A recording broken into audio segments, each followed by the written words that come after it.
Hello, everyone, and welcome back to TowerGate. It is TowerGate day number 661, 661, January the 13th, 2019, Sunday. Thank you so much for tuning in. Well, it didn't take Trump very long to comment on those, on the Lisa Page release of her testimony, the leak testimony of Lisa Page.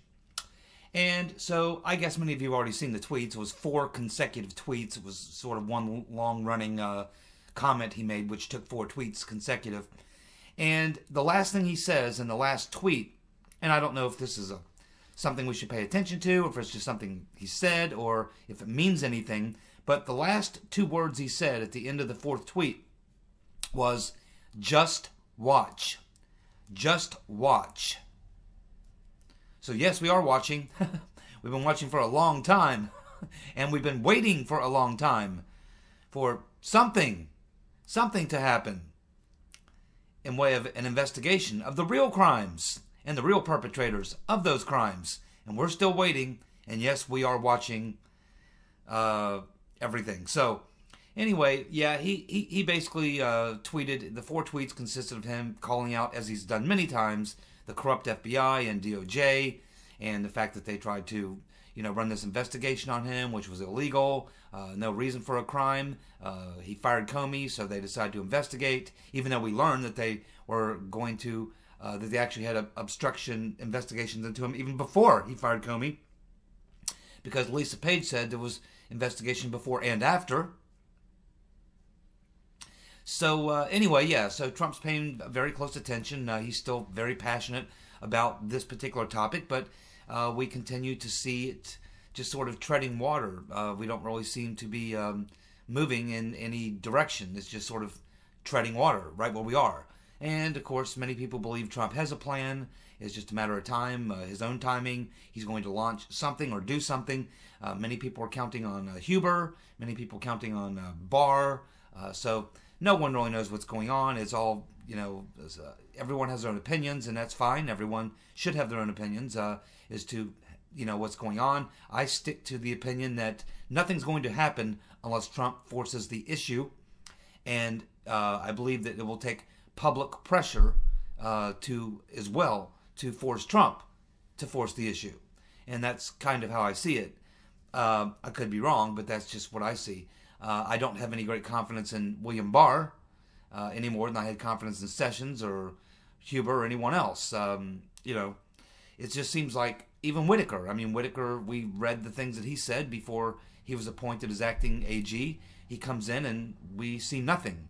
So I don't know. It's like maybe on your first day on the job at the DOJ, they give you, some Kool-Aid or something that's laced with something. I don't know what's going on there, but it just seems like once people get in the position where they could actually do something, they freeze up, they lock up, they don't act, they just don't execute, and it's very frustrating.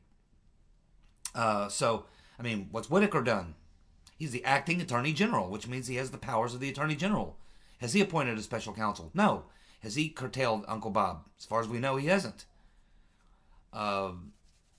Other than hearing about this meeting he had with Ed Meese, where he talked about the fact that there is an ongoing investigation into the Clinton Foundation or what have you. Other than that, we really haven't heard very much. I saw Whitaker was in the Oval Office in that video about a week ago when Trump was surrounded by people, maybe 20, 30 people in his administration, when he was making a statement on the border issue and the crisis at the border. I noticed that Matt Whitaker was there, standing right behind Trump. So I mean, I don't know what's going on, but clearly it just appears that whenever you have someone there, whether it was Sessions or now Whitaker or whether it's Barr, that or when they put Brian and Christopher Wray, I mean, it doesn't matter who you seem to bring in as the head of the FBI or the DOJ. Once they get in position of authority where they could actually do something, they do nothing, or it appears that they're doing nothing. Maybe they are. Maybe we just don't know about it. But it's been going on for a very long time, and I'm getting tired of hearing that there are investigations going on. By now, something should have happened. I mean, it doesn't take that long to figure these things out. And I just think it's hard for me to believe that there could be grand juries and all these high-profile people would have been in front of grand juries and we wouldn't know about it. I find that very difficult. And the behavior of the perps, they're not behaving like people who are seriously concerned about being indicted or having gone in front of a grand jury. Generally, once you're facing those types of issues, your attorney is going to tell you to shut up. But these people don't shut up. You hear from Brennan and Clapper and Comey. Comey just tweeted yesterday. So, these people, Hillary Clinton, they just keep tweeting. And they don't seem to be in any fear whatsoever of any prosecution for their crimes. They don't seem to have any fear at all. So I don't see any evidence that there's anything going on. But Trump did say in that final, last two words he said was "just watch." Now he's made these types of comments before, and we still continue to watch and wait, and we still don't see anything. But I'll continue to keep the faith, I guess, to some extent. As long as Trump is president, there is the opportunity that these perps could be brought to justice. But again, I believe it'll only happen with pressure from Trump and pressure from the American people. That's the only thing I think can bring about any type of prosecutions for these perps. Devin Nunes also weighed in on the leak on the page, Lisa Page leaks of her testimony. And Nunes made a tweet which he said, "More evidence that the FBI leaders had no evidence against Trump, the Trump team, that they were simply trying to undermine a president they didn't like and avenge Comey's firing by relying on the Steele dossier, a fraudulent document funded by Democrats based on Russian sources." And of course, Trump still encouraging Nunes still encouraging Trump to declassify those documents. Well, I keep hearing all these guys in the Freedom Caucus and Nunes and everybody, hey, Trump needs to declassify. Trump needs to declassify. And I don't know why people keep saying that. We know that Trump was told that if he declassifies the documents he wants declassified, that Rodenstein, by way of Mueller, would consider that obstructing the Mueller investigation, which could lead to Trump being charged or investigated or what have you for obstruction. Now, you can't charge a sitting president, but you could certainly move that information into the House, and Nancy Pelosi could start impeachment hearings based on that. But she's going to do that anyway. This is my point about why Trump should declassify. Everything he's being threatened with, he's already being threatened with. And it seems to me if he declassifies the information, then the truth comes out. And once the truth comes out, the investigation itself becomes exposed as fraudulent. Then nothing that they say matters. An attempt to bring obstruction for Trump declassifying documents which prove a truth doesn't seem to me to be something that will be ammunition for Pelosi to call for impeachment hearings. It will be something that will call for the individual perps involved to lawyer up and for Whitaker to appoint a special counsel. This is the way I see it. But for whatever reason, Trump has still not declassified the documents. And he has not ordered Whitaker to appoint a special counsel. He has this authority, but he's not using it for whatever reason, at least not yet. And we'll just have to watch and see. I don't have any inside information into this, but, it's just hard for me to believe Trump is going to let all this slide. But he must have some priorities. He must have some plan. I think he doesn't strike me as being someone who doesn't have a plan. But I don't think anybody knows what that plan is. I think he's probably keeping it to himself. So, but I do believe if he's going to do anything, it's going to happen in his first term. Some people say, well, he's going to wait after he gets a second term, then he's going to do things. I don't think so. I think if he is going to do anything, if he is going to, direct an attorney general, whether it's Barr or Whitaker or whoever, to appoint a special counsel or to declassify or do any of these things, I think he's going to do it before his first term is up. And everyone suspects he wants to wait for Mueller's investigation to be ended, and I understand exactly why you would want to do that. There's several good reasons for that. But if it becomes apparent that Mueller has no intention of ending his investigation until Trump is gone from office, then at some point you have to make another move. So, we'll just keep watching it. I keep following the story every day, and we'll see where it eventually goes. There is a third alternative to all this, and that is that more and more leaks, a lot of the things that we want to see actually start getting leaked. By who? I don't care. But these things start getting leaked, journalists start following up on the story, and enough information is put out to the public that the public begins to demand something be done. And this is the only other way I see things happening. Okay, so now we have the Democrats saying that there is a crisis on the border, but it's Trump's fault. Trump created it. Oh my goodness. It's amazing. And again, as I said in, I think it was yesterday's video or day before yesterday, we've now got literally dozens of Democrats now coming out and saying, yeah, I mean, they see the need for a wall in certain places. They would vote for funding the wall. And so the Democrats are cracking, and that's maybe the reason why Trump is holding off on declaring a national emergency, in addition to the fact that he's being advised by a lot of people it's not a good idea. And maybe he just wants the pleasure of forcing the Democrats to fold, because he believes that he's in the right on this, and that eventually public opinion will sway in his direction, and Pelosi and Schumer will be forced to capitulate and sign on to border wall funding. And so it's a hell of a play, because you do have those federal workers who are going to continue to, who are not going to be paid, who are going to continue to be in the news every day. And my guess is at some point when the pressure is brought to bear on both sides, Republicans and Democrats and the president, that they'll start trying to find ways to get these people checks. If this goes on another week, I would think that they'll already start doing that if they haven't already, to try to at least ways curtail that part of it. But once you sign these spending bills and provide the funding, then essentially your leverage in the issue is over. There's no reason for Democrats to capitulate then.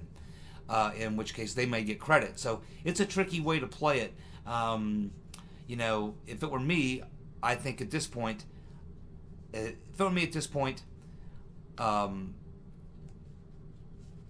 I would lay out my plan. If I were Trump, I would lay out my plan. I would put it in writing, and I would make sure that it gets reported on every news site and in every newspaper, on every blog site.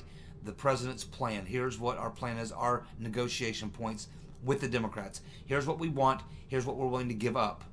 And throw a bone to the Dreamers or something like that. And make a fair plea. And then say, okay, now we're waiting for the Democrat response for what they will do. And try to force this situation to some sort of a conclusion, which I believe you can go maybe another week or two of applying the pressure, but eventually nobody wins in this fight. Eventually, even the president. So there's a point you can run this game out, but at some point someone has to do something. And I think I may go another week, maybe two, on this. And at some point, I would just have to determine that the Democrats are not going to play ball at all, declare the national emergency, claim victory, get the government funded, get the people back to work, and then claim victory and move on and build the wall. That would be my recommendation. I wouldn't go too much longer on the strategy that's being worked now. Week, maybe 2 more weeks. At some point, you have to just accept that there's a total impasse and Democrats are not going to cave at all. I mean, at some point, you have to get there. But it is funny, they're now admitting there's a crisis, but it's Trump's fault. Well, Rodenstein. Again, Michael Cohen, one of the things that Michael Cohen is going to prison for is lying to Congress. Well, we know Comey lied to Congress. We know Lynch lied to Congress. We know just about Strzok lied to Congress. All these people lied to Congress. They're free as a bird. Now we have Rodenstein, proven, hardcore, caught lying to Congress. Will Rodenstein go to jail? No. But here's the lie. April 2018, Rodenstein told Trump that he was not the target of any part of the Mueller investigation. That was a lie. We now know it was a lie from the released testimony of Loose Lisa Page. We know that Trump was under investigation, and he was probably the person that was supposed to be investigated under that Operation Dragonfly, which she wouldn't comment on. But I'm pretty sure that that was an investigation into Trump. But anyway, we know from Lisa Page that they investigated Trump before and after the firing of Comey. Yet we have Rod Rodenstein telling Trump personally in his office, Rodenstein telling Trump that he was not the target of any part of the Mueller investigation. That was a lie. But he went one step farther. In the hearings, Rodenstein, both Rodenstein and Wray, when they both, Rodenstein and No Shit Sherlock Wray were in those hearings, both told Congress, told that committee, specifically Trey Gowdy was the one asking the question. They told Trey Gowdy, both Rodenstein and Wray said that there was no there was no investigation into Trump. Both were lying. Both were lying to Congress. Will they get the same punishment everyone else has been getting for lying to Congress? No. Only Democrats are allowed to lie to Congress. Only the deep state is allowed to lie to Congress. A Republican or someone who's associated with Trump, no, they go to jail for lying to Congress. That's how it works in the swamp. Then we have this bombshell story. Madam Botox, Nancy Pelosi, apparently will not take meetings with any U.S. citizen whose family member or family members were killed by an illegal alien. Nancy Pelosi will not even talk to or take a meeting with any family member of anyone who was killed by an illegal alien. And we know from what we've heard from Republican members who've been in the meetings with Pelosi and Schumer and Trump and all the rest, that they will not even listen to facts. When you attempt to tell Pelosi and Schumer about the facts, things going on at the border, they say, we don't believe your facts. And they butt in and cut you off and will not even let you go on. They will not even listen to the facts. They're not interested in the facts of the issues on the border.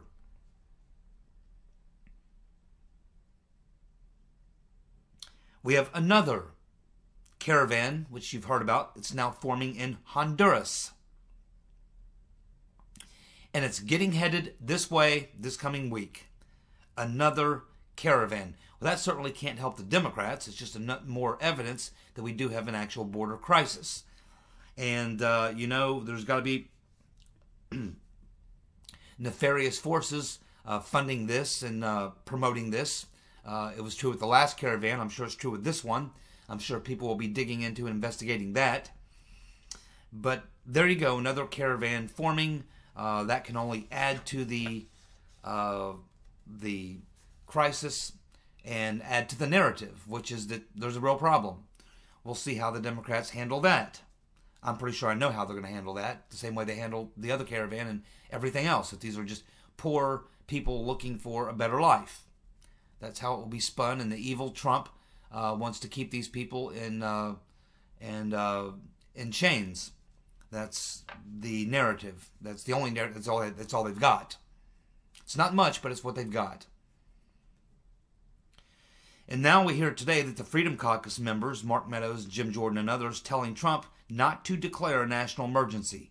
They don't think that that's a good plot, a good plan. They think it will backfire. They worry that when the Democrats finally get in power, they will use the same tactic to get things that they want that can't be done through Congress, such as green energy programs, carbon taxes, and things and such. This kind of terrifies them. And there is that's a valid point. It's something to certainly consider if Trump uses these powers. Not that they haven't been used before, because they have, but if Trump uses these to get something done on something of his policy agenda, certainly the Democrats could do the same. But the Democrats use lots of tactics, and the Republicans, they don't turn and say, okay, well, these are the tactics the Democrats used on us. We're going to use them on them. Look at all the tactics that the Democrats are putting into play now to hold hearings, to subpoena Trump and investigate Trump and everyone around him in the upcoming Congress. The Republicans, when they controlled the House, had all those exact same tools available to them, but they did not use them. They did not use the tools they had available to them to expose the deep state crimes, and they lost the House. And now the Democrats are using every one of those rules, making up their own rules, making up new rules, which you're allowed to do. The problem is, we had Big Ears Eddie Munster Ryan running the show, and that was the fatal flaw. That was the fatal flaw. And yes, Joe Mack, your question in my previous video, am I saying that it was Nunes who initiated the actions which forced Nunes to step down for a year for an ethics investigation? Yes, Joe Mack, that is exactly what we learned. Up until 2 days ago, we thought it was Adam Schiff who forced the issue that got Nunes to have to step down for an ethics investigation. But we now know that it wasn't Adam Schiff. Yeah, he was supportive of it, but it wasn't Adam Schiff who initiated that. It was Paul Ryan who initiated that. He was upset that Nunes went over and briefed Trump, even though Nunes told Ryan that he was going to go and brief Trump. It was Ryan who initiated that, not Schiff. Schiff couldn't have done it. He could have recommended it, but he couldn't have done it. Only Ryan had the power to force Nunes to step aside for a year while they conduct an ethics investigation. It was punishment. That was Ryan punishing Nunes. And keep in mind, we learned 2 weeks ago that very early on, Paul Ryan, his chief of staff, was one of the people who got the copy of the dossier. And through this entire time that all this has been going on, never did Paul Ryan ever disclose that he was one of the very first people who received that first batch of dossiers that were being passed around to certain members of Congress. He never mentioned that. Never. It would have been good information, don't you think? And he'll be running in 2024.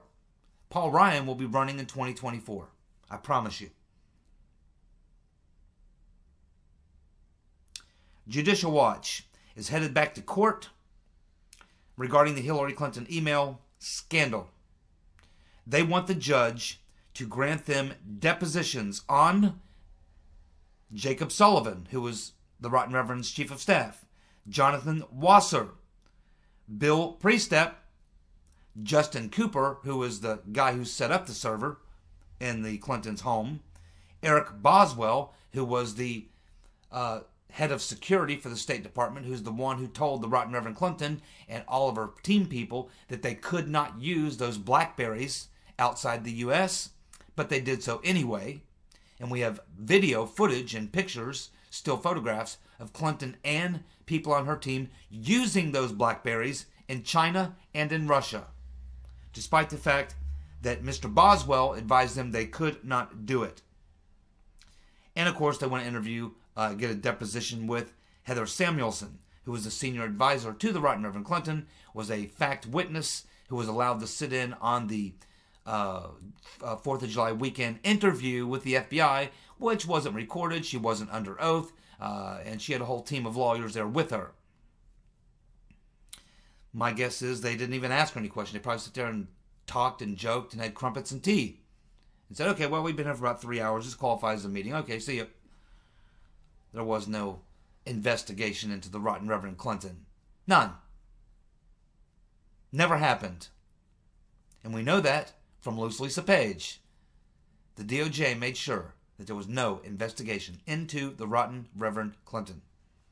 So these people if the judge grants this wish by Judicial Watch, I imagine that we'll be getting these depositions. And the good thing about Judicial Watch is at least ways Judicial Watch is fighting every day, and when they get these depositions and they get these documents, they do publish them on their website.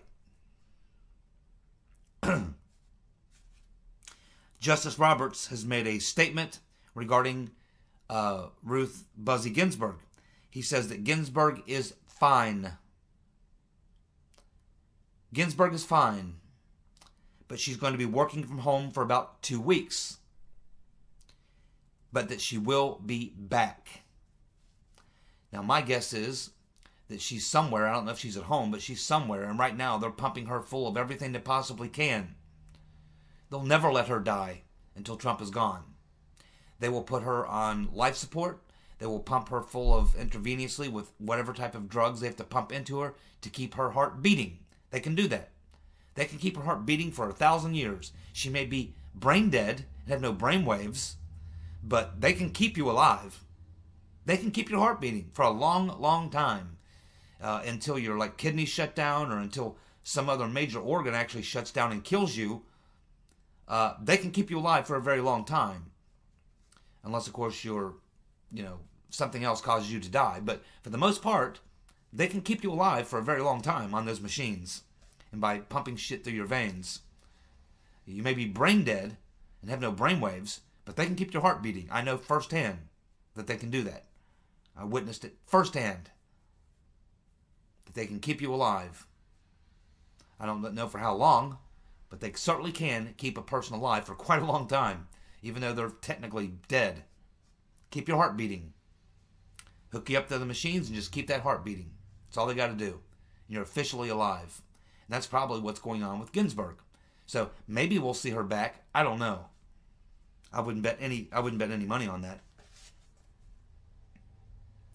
And of course, the Right Reverend Clinton, another reason and a major reason why I said many, many, many months ago that the Right Reverend Clinton has every intention of running for president in 2020 is that she simply won't take herself out of the national debate. She won't go away. She continues to comment on every single issue she can. She tries to keep her name out there as much as possible. She tries to stay relative in political discourse as much as she can. She doesn't want to go away. She wants to stay in the game. Why is that? Because she wants to run for president in 2020.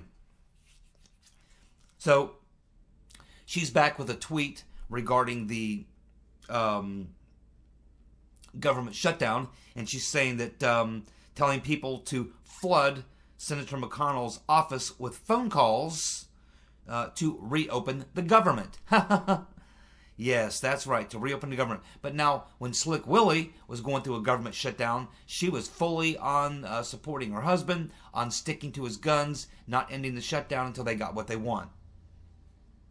She was on the completely other side. She didn't care about the government employees when the shoe was on the other foot. But now she cares about the government employees. Fact is, she don't care about anybody, including government employees, unless they vote Democrat and donate to the Clinton Foundation. Otherwise, she cares nothing for any of these people. But the Right Reverend Clinton, as I'm telling you, there's a reason why she stays involved front and center, commenting on every issue coming down the pike. Well, the situation in France continues to deteriorate. The situation with Brexit continues to go crazy directions. I don't know how many of you are following that, but what is essentially like the Speaker of the House in the UK Parliament adopted a new rule, which is really throwing a wrench into the spokes of Brexit. Essentially, he's putting the decision into the Parliament, sort of nullifying the vote, the Brexit vote. So he's clearly working on behalf of the deep state in the UK, and it's just another effort by the establishment in the UK to make sure there is no Brexit any way, shape, or form, hard or soft.